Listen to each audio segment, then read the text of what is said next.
Hi, എല്ലാവർക്കും നമസ്കാരം. കുറേ ദിവസമായിട്ട് ഒരു പെണ്ണിനെ എല്ലാവരും കൂടി ചേർന്ന് കൊല്ലാക്കൊല ചെയ്യാണ്. പറയാതിരിക്കാൻ വയ്യ. കാരണം സോഷ്യൽ മീഡിയ തുറന്നു കഴിഞ്ഞാൽ ഒരു പെണ്ണാണ് അതിൽ നിറഞ്ഞു നിൽക്കുന്നത്, രേണുസുതി. ആ പെൺകുട്ടി അതിൻ്റെ ഭർത്താവ് മരിച്ച ശേഷം എങ്ങനെയെങ്കിലുമൊക്കെ ജീവിക്കാൻ വേണ്ടി പാടുപെടുകയാണ്. 2 മക്കളെയും കൊണ്ട് അവരായി അവരുടെ പാടായി ആരെയും ഉപദ്രവിക്കാതെ അതിന് വരുന്ന വർക്കുകളും കാര്യങ്ങളൊക്കെ ചെയ്ത് അത് മുന്നോട്ട് പോവുക.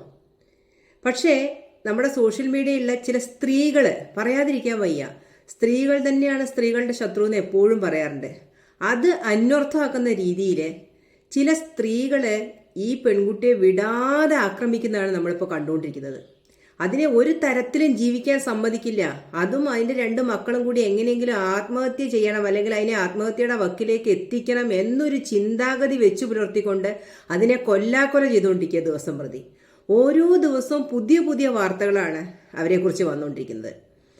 ആദ്യം പറഞ്ഞു ഈ രേണുസുതി നിയമപരമായിട്ട് കല്യാണം കഴിച്ചതല്ല സുധീനെ എന്ന് പറഞ്ഞു. സുധീനെ വിറ്റ് ജീവിക്കുകയാണ്, പലതരം ഗോഷ്ഠികൾ കാണിച്ച് കോമാളിത്തരം കാണിച്ച് ജീവിക്കുകയാണ്, വൾഗറായിട്ട് ഫോട്ടോഷൂട്ട് നടത്തി ജീവിക്കുകയാണ് എന്നൊക്കെ പറഞ്ഞുകൊണ്ട് വളരെയധികം മോശമായ രീതിയിൽ അതിനെപ്പറ്റി പറഞ്ഞു. പിന്നെ ഒരു സ്ത്രീ രംഗത്ത് വന്നിട്ട് ഈ രേണു അല്ല ഇയാളുടെ ഭാര്യ, ഞാനാണ് എന്ന് പറഞ്ഞുകൊണ്ട് ഒരു വോയിസും കാര്യങ്ങളും ഇൻ്റർവ്യൂവും ഒക്കെ നമ്മൾ കണ്ടു. അവർക്കും ഇതിൽ ശരിക്കും യാതൊരു റോളും ഇല്ല. ഒരു മനുഷ്യനോ 2 or 3 കല്യാണം കഴിച്ചോ കഴിച്ചില്ലോ എന്നുള്ളതല്ല, നിലവിൽ അയാൾ മരിക്കുന്ന സാഹചര്യത്തിൽ അയാളുടെ ഭാര്യ ആരാണ്, അത് മാത്രമേ നമ്മൾ നോക്കേണ്ടതുള്ളൂ അല്ലേ. നിയമപരമായിട്ട് അയാൾ മരിക്കുന്ന സമയത്ത് അല്ലെങ്കിൽ അയാൾ ജീവനോടെ ഇരിക്കുമ്പോൾ അയാളുടെ ഭാര്യ ആരായിരുന്നു എന്നുള്ളത് മാത്രമേ നോക്കേണ്ടുള്ളൂ. ഒരാളുടെ പാസ്റ്റ് നമ്മൾ ചെകഞ്ഞു പോകേണ്ട കാര്യമില്ല. ഒരു മനുഷ്യൻ മരിച്ചു പോയിട്ടും അദ്ദേഹത്തെ വെറുതെ വിടാനുള്ള പ്ലാനില്ല ചില ആളുകൾക്ക്. അയാളെ കൂടി മോശക്കാരനാക്കുന്ന രീതിയിലാണ് പല വാർത്തകളും പുറത്തു വരുന്നത്. ശരിക്കും യഥാർത്ഥത്തിൽ ആത്മാർത്ഥമായിട്ട് ഈ പറയുന്ന മുൻ ഭാര്യമാരൊക്കെ അയാളെ സ്നേഹിച്ചിരുന്നുവെങ്കിൽ ഇപ്പൊ ഇങ്ങനൊരു വിവാദത്തിന്റെ തന്നെ ആവശ്യമില്ല. സത്യം പറഞ്ഞാൽ ഇയാളുടെ കൂടെ കൂടിയിരുന്ന പെണ്ണുങ്ങളൊന്നും അയാളെ ആത്മാർത്ഥമായി സ്നേഹിച്ചിരുന്നില്ല എന്ന് വേണം അതിൽ നിന്ന് മനസ്സിലാക്കാൻ. കാരണം മരിച്ചു പോയിട്ട് പോലും അയാളുടെ ആത്മാവിനെ പോലും വെറുതെ വിടാത്ത സ്ത്രീകളെ ജീവിച്ചിരിക്കുമ്പോൾ എങ്ങനെ സമാധാനം കൊടുക്കും? അത് വെച്ച് നോക്കുമ്പോൾ രേണുസുതി തന്നെ ഭേദം. കാരണം ആദ്യ ഭാര്യയുള്ള മോനെ പൊന്നുപോലെ നോക്കി, ഇപ്പോഴുള്ള മോനെ നോക്കി അവരെ ജീവിപ്പിക്കാൻ വേണ്ടി ആ സ്ത്രീ കടന്ന് പാടുപെടുകയാണ്. എന്തെല്ലാം അപവാദം അതിനെ പറ്റി കേൾക്കുന്നു, അതൊന്നും കാര്യമാക്കാതെ അത് മുന്നോട്ട് പോവുകയാണ്. ഈ അപവാദം പറഞ്ഞ് പരത്തുന്നവർക്ക് നേരെ ഒന്നും തന്നെ അവരൊരു ആരോപണത്തിനോ അല്ലെങ്കിൽ അവരുടെ ജീവിതം ചിക്കിച്ചകയാനോ ഒന്നും അവർ ചെല്ലുന്നില്ല. എന്നിട്ടും അവരെ വിടാതെ സോഷ്യൽ മീഡിയയിലിട്ട് അലക്കിക്കൊണ്ടിരിക്കുക. ഇപ്പോൾ അവർ മുൻപ് കല്യാണം കഴിച്ചതാണ്, ഒരു പാസ്റ്ററെയാണ് കല്യാണം കഴിച്ചത് എന്നൊക്കെ പറഞ്ഞുകൊണ്ട് കുറേ പേര് രംഗത്ത് വന്നു. അവർ മുൻപ് കല്യാണം കഴിക്കാതിരിക്കുക അതൊക്കെ അവരുടെ ഇഷ്ടമാണ്. അവർ നിയമപരമായിട്ട് ഇപ്പോൾ സുധി എന്ന് പറയുന്ന ആളെ കല്യാണം കഴിച്ചിട്ടാണ് ജീവിച്ചിരുന്നത് എന്നുള്ളത് അവർ തെളിവ് സഹിതം കാണിച്ചിട്ടുണ്ട് അല്ലേ. അപ്പൊ പിന്നെ അവരുടെ പാസ്റ്റ് ചെയ്യേണ്ട കാര്യം എന്താണ്? ഓരോ മനുഷ്യനും അവരുടെ ഒരു പാസ്റ്റ് ലൈഫ് ഉണ്ടാവും അല്ലേ. അത് നല്ലതായിരിക്കാം, ചീത്തയായിരിക്കാം. എന്ത് തന്നെയായാലും ഇപ്പോൾ പ്രസന്റ് കണ്ടീഷൻ എന്താണെന്ന് മാത്രമേ നമ്മൾ നോക്കേണ്ടതുള്ളൂ. അവരാരെയും ഉപദ്രവിക്കാൻ വരുന്നില്ല, ഒരാളെ പറ്റി അപവാദം പറയുന്നില്ല. കുറേ സ്ത്രീകള് ഈ പെൺകുട്ടിയെ വിറ്റ് തിന്നാണ്, സോഷ്യൽ മീഡിയയിൽ ഇട്ടിട്ട് വിറ്റ് തിന്നാണ്. ശരിക്ക് ഇതിനേക്കാൾ ഭേദം വേറെ എന്തെങ്കിലും പണിക്ക് പോവുകയാണ്. പറയാതിരിക്കാൻ വയ്യ, സത്യമാണ്. കുറച്ച് സ്ത്രീകൾ, ഒരു 3-4 സ്ത്രീകള് ഈ പെൺകുട്ടിയെ തേജോവധം ചെയ്ത് അരി വാങ്ങി ജീവിക്കണം എന്ന് തീരുമാനിച്ചുകൊണ്ട് ഇറങ്ങിയിരിക്കുന്ന കുറെ ആളുകളുണ്ട്. എന്തുകൊണ്ടാണെന്നറിയോ? അവളിതിനൊന്നും മറുപടി പറയുന്നില്ല എന്നതുകൊണ്ട്. ഇവരുടെയൊക്കെ പാസ്റ്റ് ലൈഫ് തെരഞ്ഞു പോയി കഴിഞ്ഞു കഴിഞ്ഞാല് ഇവളെക്കാൾ വളരെ മോശമായിരിക്കും. അത്രയും ചെളിക്കുണ്ടിൽ നിന്ന് സംസാരിക്കുന്ന ആൾക്കാരാണ് അധ്വാനിച്ച് ജീവിക്കുന്ന ആ പെൺകുട്ടിയെ പറ്റി അപവാദം പറയുന്നത്. ഇവർക്ക് എന്താണ് വേണ്ടത്?